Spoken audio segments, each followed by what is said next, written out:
بسم اللہ الرحمن الرحیم۔ میں ہوں شبیر سامکیا اور آپ دیکھ رہے ہیں فزیکل مینٹل ہیلتھ چینل۔ آج ہم بات کرتے ہیں سن سٹروک، لو لگنا۔ جی، ہمارے شہر میں درجہ حرارت 49 سینٹی گریڈ تک پہنچا ہوا ہے۔ تیسرا دن ہے یہ سلسلہ چل رہا ہے۔ تو اس موسم میں سب سے بڑا خطرہ سن سٹروک کا ہوتا ہے۔ بچے اسکول بھی جا رہے ہیں، اسکول کھلے ہیں، بڑے بزرگ بھی باہر نکلے ہوتے ہیں کام پہ۔ تو سن سٹروک اصل میں ہے کیا؟ ہمارا جسم مخصوص حد تک درجہ حرارت برداشت کرتا ہے۔ جب درجہ حرارت ہماری برداشت سے زیادہ ہو جاتا ہے تو ہمارا جسم اس کو نارمل کرنے میں، جسم کے ٹمپریچر کے مطابق ڈھالنے میں جو ہے نا قاصر ہو جاتا ہے۔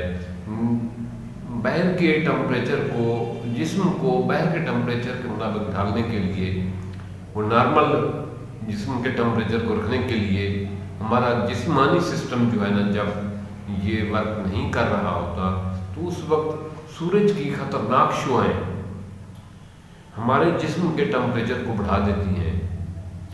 سب سے پہلے سر میں درد ہوتا ہے، چکر سے آتے ہیں، پسینہ زیادہ آتا ہے اور آدمی جس کے نتیجے میں بے ہوش ہو کر گر جاتا ہے۔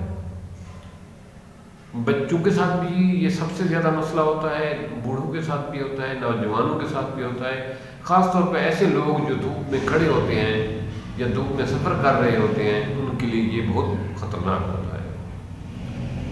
اس کا پہلے تو یہ ہے کہ جتنا بھی ممکن ہو سکے دھوپ میں، اس شدت کی دھوپ میں کم سے کم جایا جائے۔ دوسری بات یہ ہے کہ اگر دھوپ میں جانا ہی ہے تو سر ڈھانپ کر پانی اور مشروبات، مختلف جوسز کی وافر مقدار میں ساتھ لے جائیں تاکہ تھوڑے تھوڑے ٹائم کے بعد پیتے رہیں۔ جہاں بھی سایہ ملے سائے میں ریسٹ کر لیں، سائے میں کچھ دیر کے لیے رک جائیں اور بار بار منہ ہاتھ دھوئیں، سر پہ پانی لگائیں، سر کو ڈھانپیں۔ لیکن اگر خدا نخواستہ مجبوراً باہر جانا ہی ہے تو پھر قدرتی طور پر ہمارے اللہ تعالیٰ نے ہمارے لیے ایسے فروٹ پیدا کیے ہیں جن کو ہم استعمال کر کے سن سٹروک سے بچ سکتے ہیں۔ اس میں پہلے نمبر پہ فالسے کا شربت آتا ہے۔ فالسے کا شربت بنائیں، گھر میں فالسا لے کر اس کا شربت بنا لیں، اس کو سٹور کر لیں، فالسے کو یا شربت کو سٹور کر لیں۔ اس کو جب بھی آپ باہر جائیں تو آپ کے ساتھ کوئی شربت کی بوتل ہونی چاہیے۔ جہاں بھی آپ کو پیاس محسوس ہو، گرمی محسوس ہو، ایک گلاس 2-4 گھونٹ پی لیں تاکہ طبیعت کچھ بحال ہو جائے، اگلا سفر کرنے کے جسم جو ہے نا قابل ہو جائے، مزید حرارت جسم برداشت کرنے کے قابل ہو جائے۔ فالسا کا شربت، فالسے کا جوس سب سے زیادہ بہترین سن سٹروک سے بچاتا بھی ہے اور سن سٹروک کے مرض کو ختم بھی کرتا ہے اور اس کے اثرات کو لوز بھی کرتا ہے۔ اسی طرح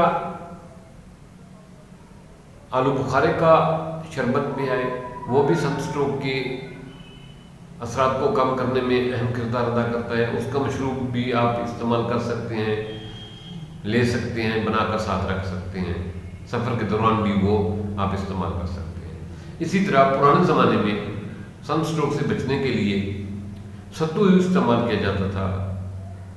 ستو کا باریک پانی، پتلا پانی کر کے وہ پئیں، وہ بھی سن سٹروک کو روکنے کے لیے، سن سٹروک کے اثرات کو ختم کرنے کے لیے لاجواب قسم کی چیز ہے۔ آگے بڑھیں تو دیہاتوں میں آم آج کل آیا ہوا ہے۔